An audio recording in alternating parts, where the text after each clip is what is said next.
उनके विजन के हिसाब से अवाम ने पाकिस्तान तहरीक इंसाफ को वोट दिया है। आइन का यही मंशा है कि पाकिस्तान में अगर कौमी सूबाई असम्बलियों के लिए जनरल नशिस्तों पे कोई मुंतखब हो जाए या महसूस नशिस्तों पे कोई मुंतखब हो जाए, इनका इद्रिकाम एक जैसा है, इनमें कोई फ़र्क नहीं है। फ़र्क सिर्फ इतना है कि मखसूस नशिस्तें प्रोपोर्शनेट की बुनियाद पे एलोकेट होती है और ये सीटें उस पार्टी का हक है जिनको आवाम ने वोट दिया है। हमारा सिंपल स्टैंस है कि सीटें उस पार्टी का राइट है जिसको आवाम ने वोट दिया हुआ है और हमारी जीती हुई सीटों के मुताबिक हमें सीटें मिलेगी और बाकी पॉलिटिकल पार्टी के उनकी जीती हुई सीटों से ज़्यादा सीटें नहीं मिल सकती। हमारा यही स्टैंड रहा है। इसके हक में सुप्रीम कोर्ट ने हमें फैसला दिया है, वो फैसला आज तक इम्प्लीमेंट नहीं हुआ और हमें उम्मीद है कि इंशाअल्लाह ताला सुप्रीम कोर्ट से हम तवक्को तो रखते हैं हर हाल में कि हमें इंसाफ मिलेगा। इंसाफ पे मबनी आइन के रूह के मुनासिबत से फैसले हुए, इसकी इंटरप्रिटेशन हुआ तो पाकिस्तान तहरीक इंसाफ और उम्मीद है इंशाअल्लाह ताला ये सीटें हमारी हैं, हमें मिलेगी और हमें मिलने चाहिए। हम ये उम्मीद करते हैं इंशाअल्लाह ताला। जी सलमान साहब। जी, आज बहस जारी रही। हमारे वकील साहब फैसल सिद्दीकी साहब ने बहस की और जो वाक़यात थे वो अदालत के सामने रखे, जो कानूनी नुकात थे वो अदालत के सामने रखे। अभी ये बहस चल रही है। देखिए, ये मुकदमा पीटीआई का या एसआईसी का मुकदमा नहीं है, ये मुकदमा पाकिस्तान के अवाम का मुकदमा है।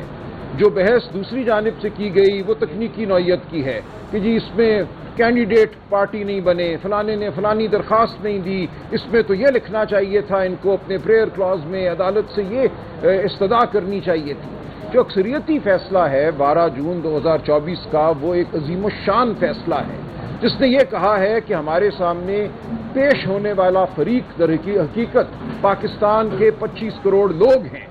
ये एसआईसी या पीटीआई का मुकदमा नहीं है, ये पाकिस्तान की जमहूरियत का मुकदमा है। हमने ये फैसला करना है कि क्या 8 फरवरी और उसके बाद जो वाक़यात हुए उनके नतीजे में पाकिस्तान की जमहूरियत पर एक हमला उन इदारों ने किया जिनका काम था जमहूरियत का इस्तेहकाम पैदा करना, जमहूरियत को फ़रोग़ देना, जमहूरियत को प्रोटेक्ट करना, उसकी हिफाजत करना। और इनमें सबसे सामने सर फहरिस्त इलेक्शन कमीशन ऑफ पाकिस्तान है।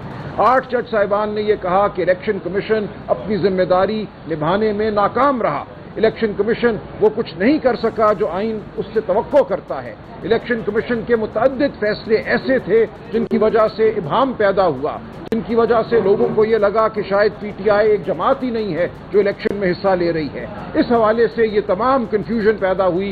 एक तज़ब्ज़ुब का आलम था कि हमने बतौर आज़ाद उम्मीदवार इलेक्शन लड़ना है, हमने इलेक्शन लड़ने के बाद पीटीआई को ज्वाइन करना है या हमने सुन्नी इत्तेहाद काउंसिल को ज्वाइन करना है, कानून हमसे क्या चाहता है।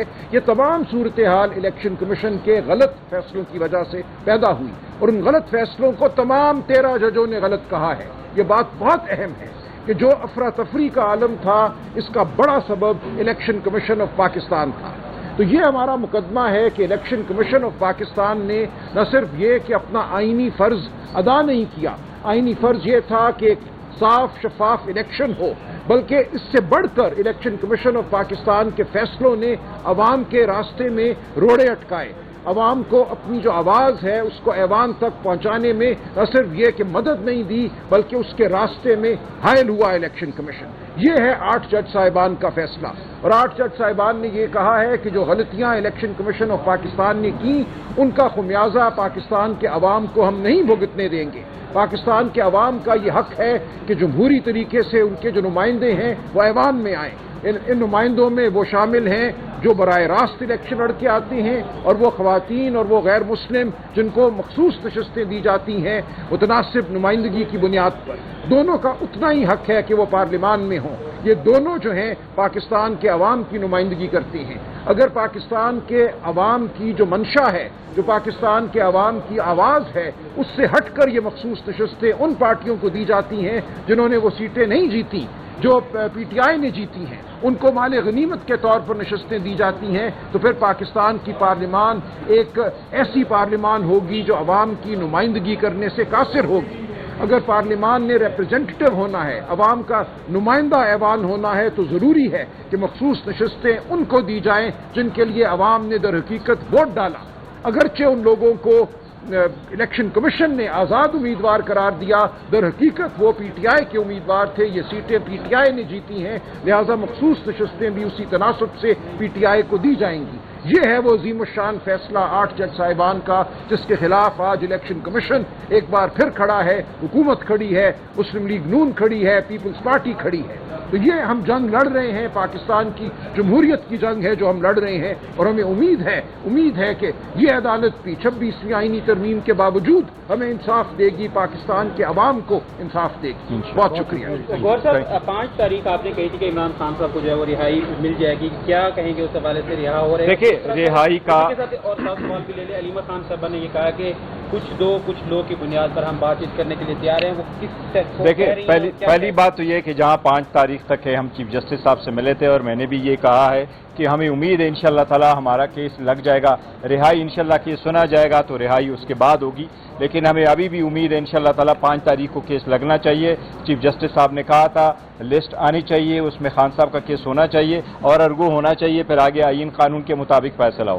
جہاں گیو اینڈ ٹیک کی آپ نے بات کی ہے، وہ لوگوں نے مس انٹرپریٹ کیا ہے، انہوں نے یہ کہا ہے کہ آپ کیا چاہتے ہیں، یہ کہا ہے، انہوں نے کبھی ایسا نہیں کیا کہ آؤ کچھ ہم سے گیو اینڈ ٹیک کر لو اور لیٹ خان صاحب بھی فری۔ خان صاحب کیٹیگوریکلی کہہ چکے ہیں کہ میں کبھی بھی ڈیل کے صورت میں باہر نہیں آؤں گا، اور ان کے خلاف بنے ہوئے سارے کیسز سیاسی بوگس اور پولیٹیکل وکٹمائزیشن کے کیسز ہیں۔ پہلے 300 کیسز بنائے گئے، پھر 5 دن میں 3 کنوکشنیں کروائی گئی، 45 سال کی سزائیں دی گئی، الحمدللہ عوام کے دلوں میں ہیں، وہ بالکل بے گناہ ہیں اور رہائی ہر صورت ہونے چاہیے۔